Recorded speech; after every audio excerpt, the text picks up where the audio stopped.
Hey there guys, and welcome back to another Injured Artist series. So today I'm going to show you how you can take any of these PDFs that you might get from Etsy or some other place and turn them into a file where you'll be able to use the print and cut feature on your Cricut.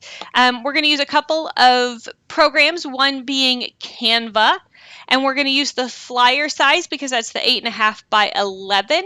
And we're going to go ahead and just create a blank flyer, and you can see it's a blank image right there.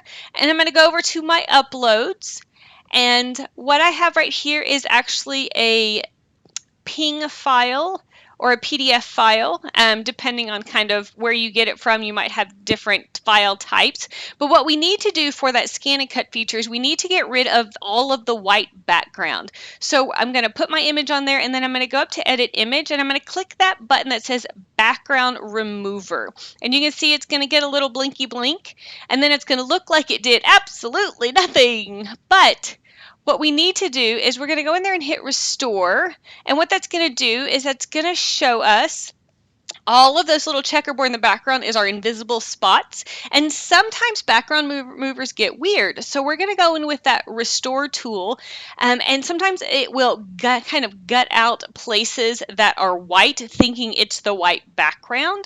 So what we're going to do is we're just going to zoom in a little bit, and we're just going to check our image, and just with that restore tool, go over some of those white spots, and it's just going to make sure that our Cricut doesn't accidentally cut out those little spots. Now, if you want to, you can leave those and it'll just cut those little white spots out. But what you really want to be looking for is any place where you see that checker pattern peeking through the image that you might not want. So just keep in mind, any place you see that checker print is basically going to be invisible. It's part of the background now. So I'm just kind of looking over, doing a couple little touches here and there. Sometimes it's a little hard to see too, so if it's white, I'm kind of just automatically doing it. If you mess up and you accidentally restore something that you didn't mean to restore, you can do this exact same thing, just click the erase button first. Or if you have something on there that you decide you maybe just want half the flowers, you can erase the flowers that you don't want to use. And then once we get to the place where we are happy and kind of have hopefully found all of those things, I'm kind of just double checking. The big thing on this one was the white flower or the white petal right there at that corner. That one definitely was a big one to kind of take care of and fix. So I'm just kind of going over and trying this on a few things just to make sure I've got a nice crisp image with not any kind of weird stuff. This is a program called Canva, but there's a few other things you can use online that will remove your background. Or if you're more tech savvy than I am, I'm sure you can do this in, I don't know, Photoshop, well, any of those kind of Adobe things. This just happens to be one that's really nice to use. Now, I do believe this one is part of the paid the paid program on Canva, but like I said, there's also free online things that you can use in order to just remove the background that you can do. And so I'm just kind of touching up here and there, and then I'm going to come up here and I'm going to click done. And again, it doesn't look any different, but you just kind of have to trust and believe that it does make a difference.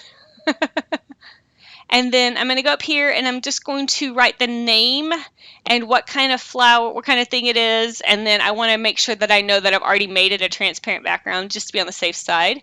And we don't want to print flyers. We actually want to download this. So I'm going to go up to the little arrow on the top right, and I'm going to change this drop-down menu to a PNG file. And then what we want to definitely make sure we want to do is we want to up the size just a little bit. It'll just give us a nice clearer image when we print. And then we want to absolutely make sure that we hit that translucent background, because it's going to now get rid of all of the background that we just saw. So now all of that, the only thing that will be visible in our file is those things right there in the front, those flowers. I know it doesn't look like that, but just trust that it's going to work out. Okay, now we're going to go over to our Cricut Design Studio. And we're going to start by going to Uploads, and we're going to click Load Image. Maybe. There it goes.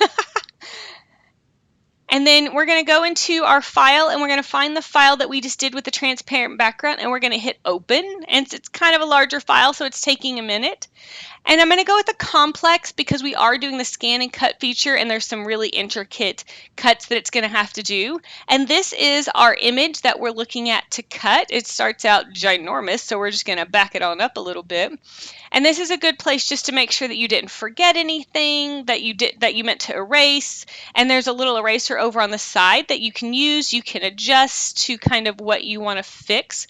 One thing I realized I forgot to do, and I like to do this, is actually go in and a lot of places very smartly will put their name at the bottom of their printables. And so I'm just going to go in and just kind of erase that out of it just because, not because I don't love his palette and I'm trying to be shady, but I don't want my Cricut to attempt to cut that out thinking it is an image. So we're just going to get rid of that.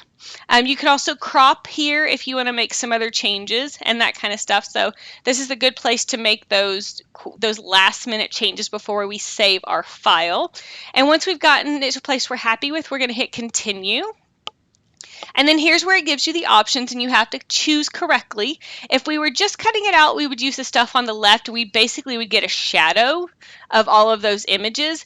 But since we are wanting to print and cut, we're going to actually click on the image over here on the right that says print then cut image. I also added a couple little tags in there just so I can search for it later. And then I'm going to hit my next button and it's going to thinky dink. It's going to sit there and do whatever Cricuts do. All right, now that it's uploaded, you're going to see it there with just some other images I have been working with and playing with. I'm still fairly new to Cricut, so I'm kind of still learning all of this. So you can see I've got the image there that we're going to get ready to scan and cut. Some people call it print and cut. Some people call it scan and cut. I don't know if there's a difference. But we're going to go up to new, and that's going to give us a new mat to work on. But first we have to go back and hit upload and then insert it into our mat, and it's going to think for a second and pop that image right in there. Now you're going to see over on the far right there's a little triangle. So there is a little caveat that print and cut stuff cannot be more than 6.75 by 9.25 inches. I apologize for metric system people. I don't know what that is. So I'm going to go over here to my sizing at the top, and I'm just going to adjust the size. And that way it will fit, and you'll see that little triangle over on the right went away.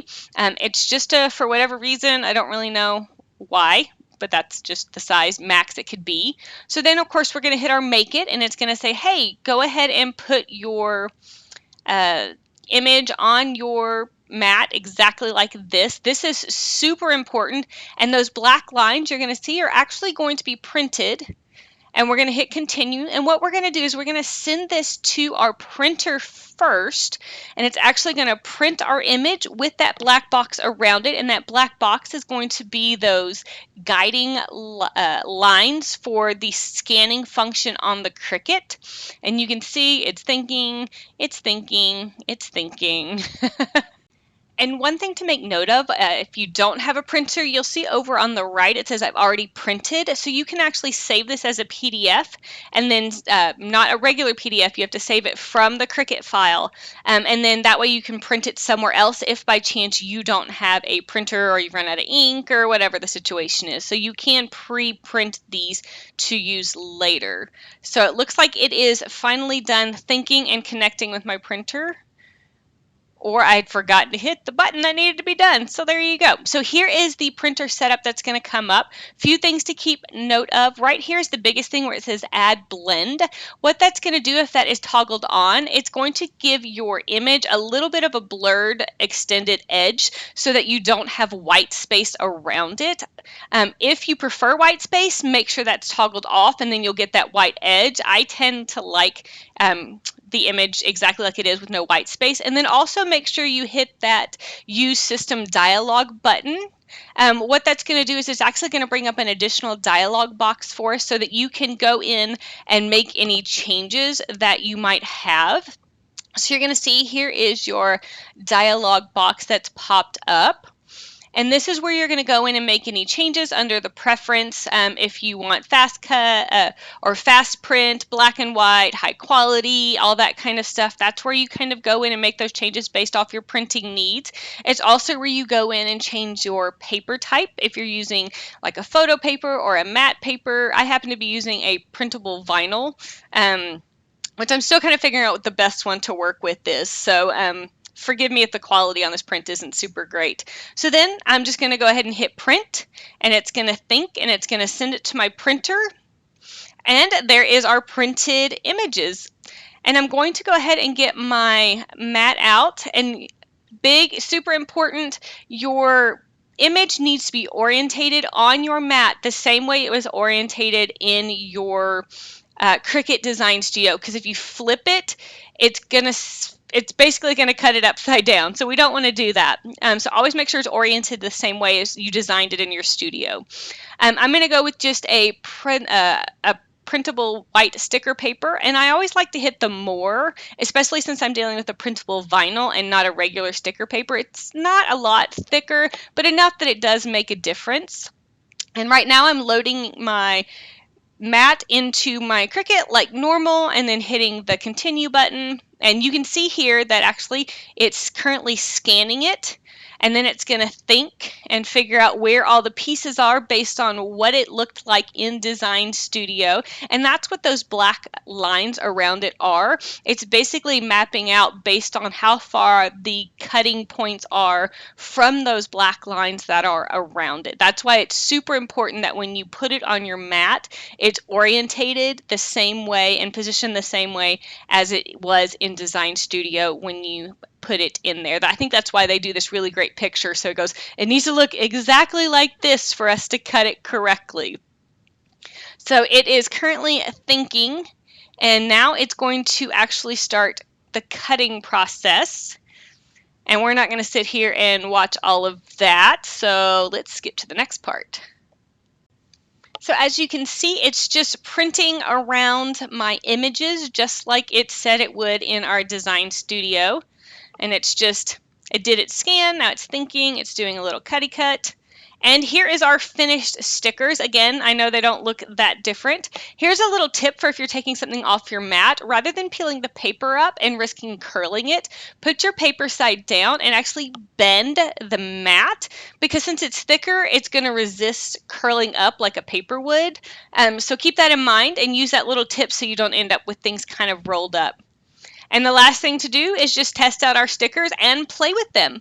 So I hope you guys enjoyed this video and it helps you figure out Design Studio. Like I said, not an expert, still figuring it out, but it is super fun. And as an injured artist, having these already cut out and not having to cut them out by hand has been amazing.